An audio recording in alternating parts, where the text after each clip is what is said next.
Le vaste projet de construction d'unités de transformation de ces moules de manioc cuit à la vapeur appelés Atiké, installés à Songong Assemblée, à Djamé-Bingerville et celle en construction à Ebimpe, Mputo et à Nono au bénéfice des femmes vient d'être couronné par le prix international Métropolis. Sur au total 44 villes des différents pays ayant postulé, outre à Abidjan, ce prix a été accordé après un rigoureux test à 4 autres villes, Séoul, Madrid, Rio de Janeiro et Busan.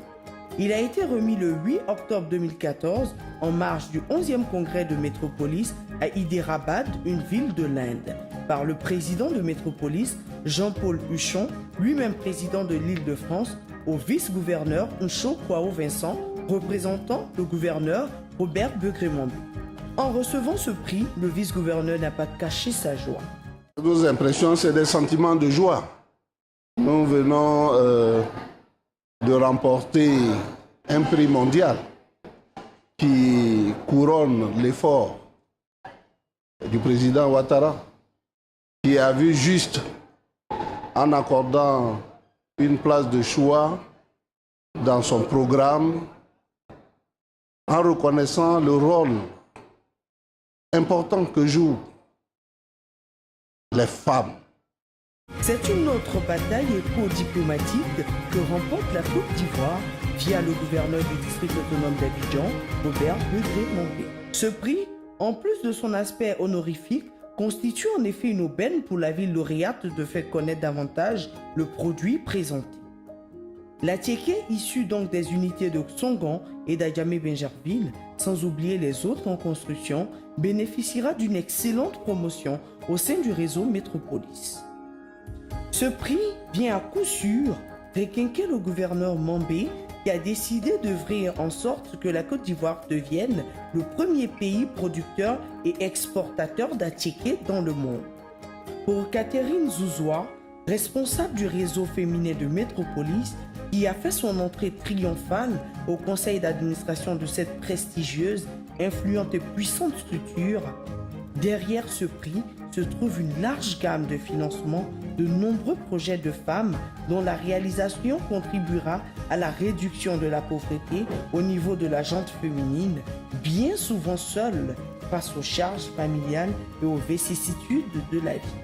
Rappelons que Métropolis est une association des grandes villes du monde, une puissante organisation qui regroupe les villes de plus d'1 million d'habitants. Le gouverneur Robert Begré-Mambi a été reconduit à son poste de vice-président Afrique de Métropolis, mais cette fois avec des pouvoirs plus larges, plus renforcés, pour lui permettre de promouvoir davantage au plan continental les actions de l'organisation et emmener les dirigeants et autres décideurs à épouser sa vision.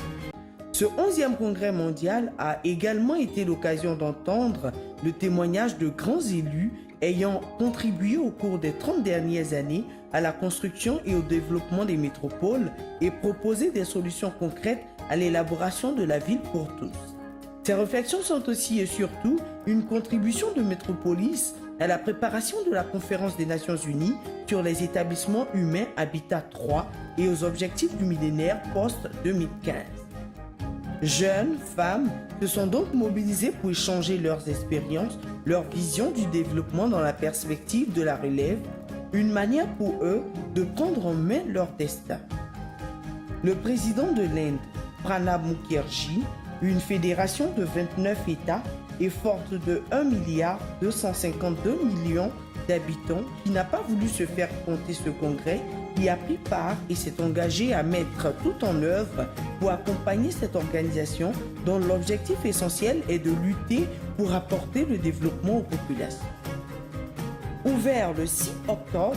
le congrès a refermé ses portes le 10 octobre 2014 par des visites qui ont permis de découvrir ce géant asiatique, deuxième pays le plus peuplé au monde après la Chine, dans sa dimension culinaire, culturelle et touristique.